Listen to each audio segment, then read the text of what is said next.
Menyeberang ke Serang, mari datang ke Banten Girang, sebuah kawasan purba yang mengalami evolusi dari generasi ke generasi. Jejak peradaban megalitik yang identik dengan kepurbaan ada di sini. Era berikutnya, Banten Girang menyempurnakan kemasyhuran kerajaan Tatar Sunda yang memuncak di tahun 900-an Masehi. Dari Banten Girang pula, konon kerajaan Surawisesa yang kelak melahirkan Pajajaran dimulai. Pajajaran dan Siliwangi dalam sebuah masa tampil sebagai legenda di tanah Sunda. Sementara itu, menginjak generasi yang lebih kini, Kesultanan Banten adalah penerus kerajaan lama di Banten Girang. Berada tidak jauh dari aliran Sungai Cibanten, kawasan ini menyimpan misteri yang belum banyak tersibak. Para peneliti juga kehabisan energi untuk menguak mitos Banten Girang yang terpandang. Bersama itulah, kisah-kisah di luar nalar seperti membingkai situs tua ini dengan teka-teki.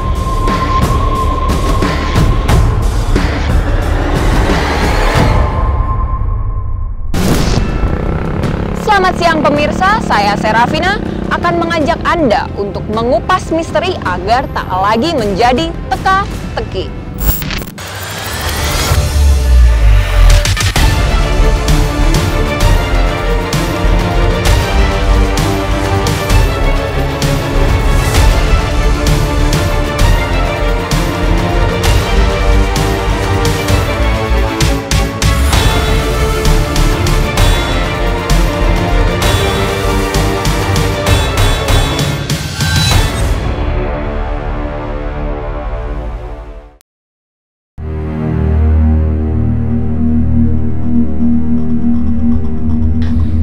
Pemirsa, saya sekarang sudah bersama dengan Ahmad, anak pertama dari Abah ya.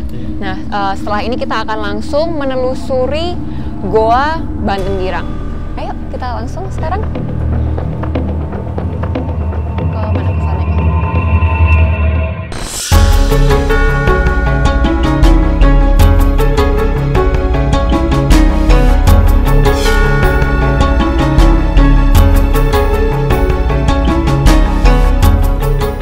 Kalau warga di sekitar sini masih banyak yang datang ke gua nggak sih? Masih ada Mbak yang berkunjung, yang untuk melihat-lihat gua.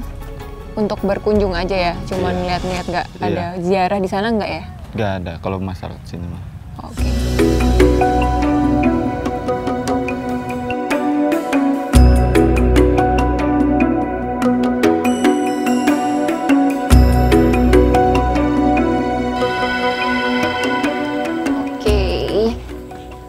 Nah, pemirsa, sekarang kita sudah sampai di situs cagar budaya Goa Banten Girang ya. Oh iya Mbak, ini kita sudah sampai di cagar budaya Goa situs Banten Girang. Oke deh, kalau gitu bisa kita langsung ke guanya? Bisa Mbak. Oke.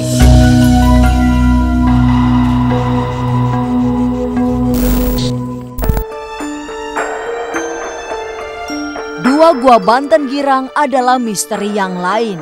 Ada yang menyebut tempat bertapa. Tapi sebagian yang lain meyakini inilah goa yang dijadikan mengurung tawanan.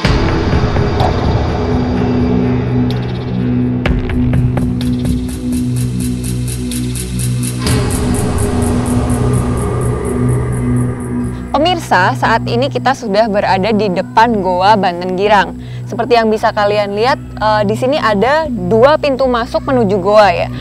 Ini berarti kalau dijadikan untuk tempat menghukum orang, berarti ini semacam penjara ya? Iya Mbak. Oh gitu, tapi ini untuk memenjarakan siapa? Maksudnya mungkin penjajah kah atau warga dari kerajaan? Ya itu dari warga kerajaannya Mbak.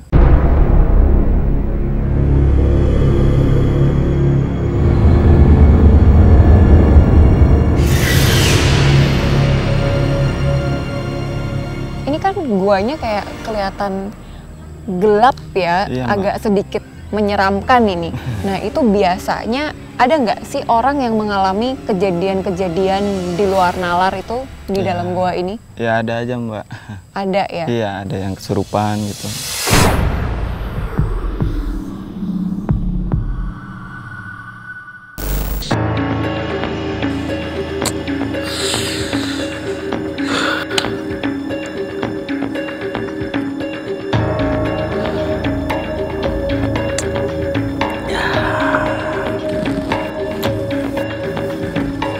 Bapak, Iya, Pin. tolong beliin HP baru dong. HP temanku udah pada baru, lagian HP aku udah lama. Terus kemarin bu guru minta uang tunggakan 2 bulan. Ayolah, Pak. Kamu yang sabar ya, Nak. Nanti kalau ada uang Bapak beliin HP kamu. Uang ke sekolah kamu kan Bapak bayar kalau ada uangnya. Sekarang Bapak lagi pusing. Kamu sabar di sana, kamu main dulu. Bapak lagi pusing. Ya udah.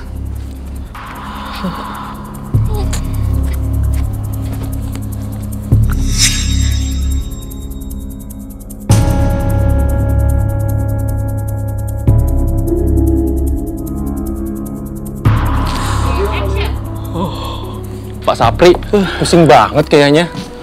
Ada apa, Pak? Aduh, Kang, gimana nggak pusing? Anak minta beli HP baru, sekolahnya 3 bulan belum dibayar. Jangankan buat beli HP, buat bayar sekolah, buat sehari-hari saya kurang. Pusing, Kang, pusing. Kebetulan Pak Sapri, kemarin saya dengar sih di daerah Banten itu ada tempat semacam goa ya, Pak ya.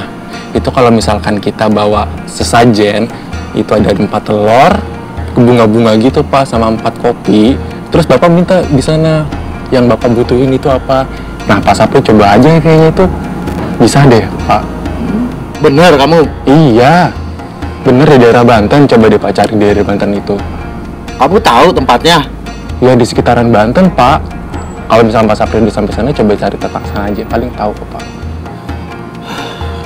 Oke. Terima kasih infonya. Iya. Nanti saya coba. Siap, Pak. Pada pusing begini saya.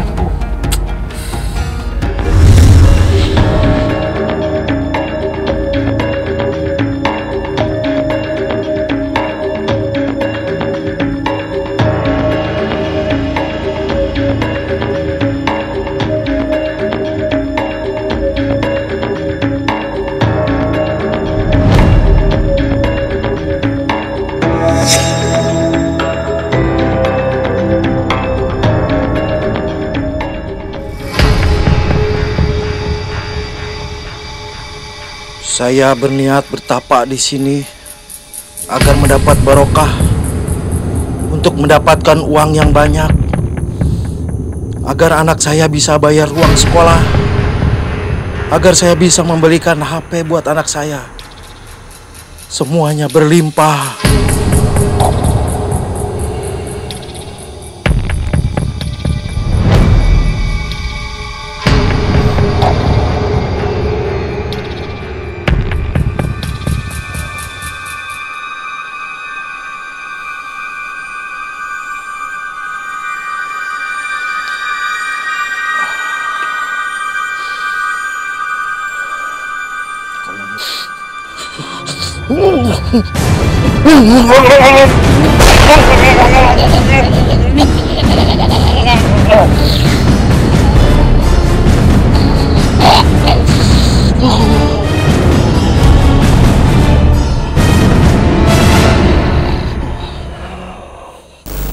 Jadi yang kesurupan itu biasanya pengunjung wisatawan atau mungkin ada warga lokal yang kesurupan juga di dalam sini? Ada warga lokal juga Mbak, yang pas waktu itu ada acara itu. Acara apa ya? Yang kayak jejak ritual kayak gitu Mbak.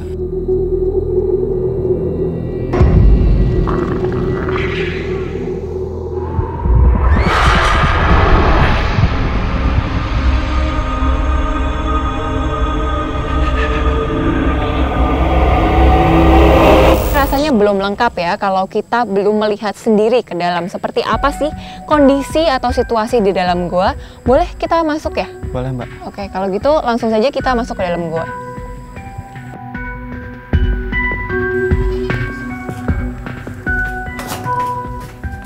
Masuklah lebih dalam. Goa Keramat ini menyimpan kamar-kamar yang misterius. Diyakini sebagai tempat tirakat, kamar itu kini dihuni makhluk halus.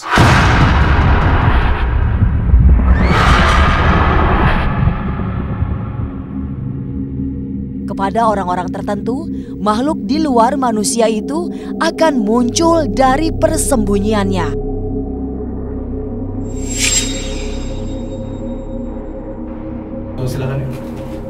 Wah, ada pemirsa, kita sudah sampai di dalam Goa Banten Girang. Ini goanya cukup rendah ya, dan di sini tuh udaranya pengap dan sangat lembab. Ini sama amat, saya kan lihat di sini nih kayak ada bekas sisa-sisa rembesan air. Apa Iya, emang itu betul. biasa goa ini biasanya digenangi air atau seperti apa? Karena ini banjir tahunan, Mbak, kalau di sini. Oh gitu.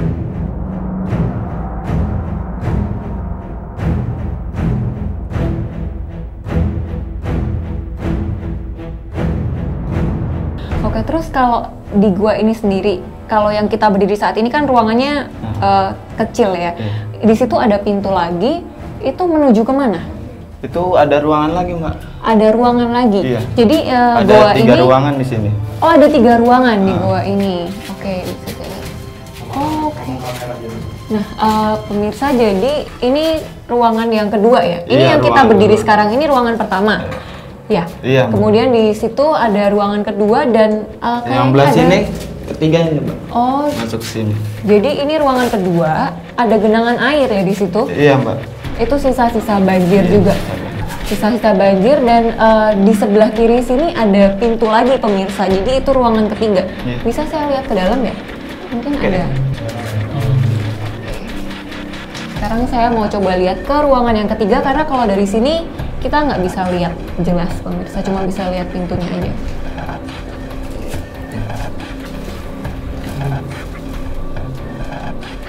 Oh, ada ini juga, ada.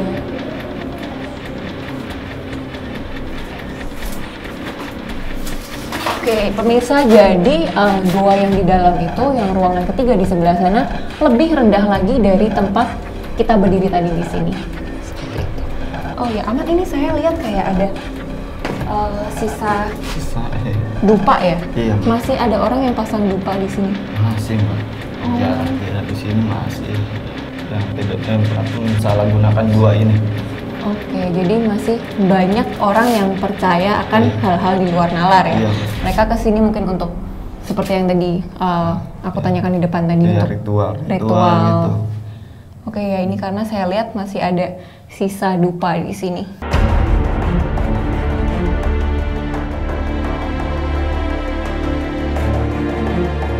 Sebuah aliran air di dalam Goa Banten Girang telah melengkapi segala yang di luar nalar.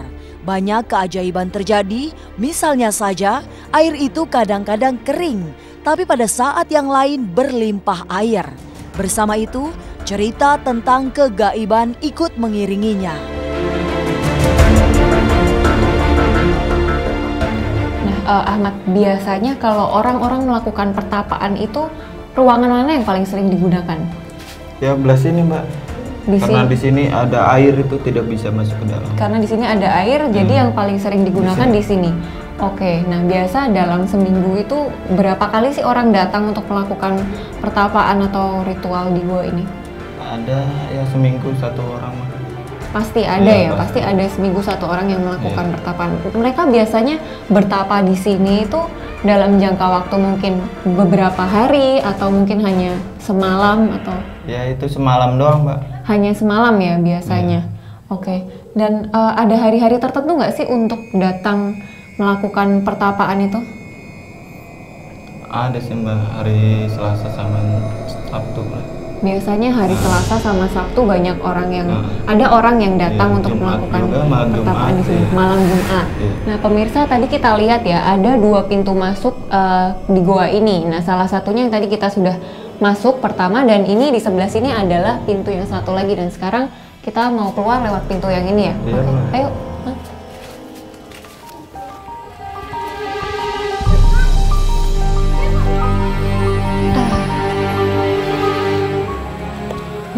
Makasih ya atas waktunya, udah ditemenin tadi juga ke gua. Makasih atas penjelasannya. Kalau gitu kita jalan lagi. Ya.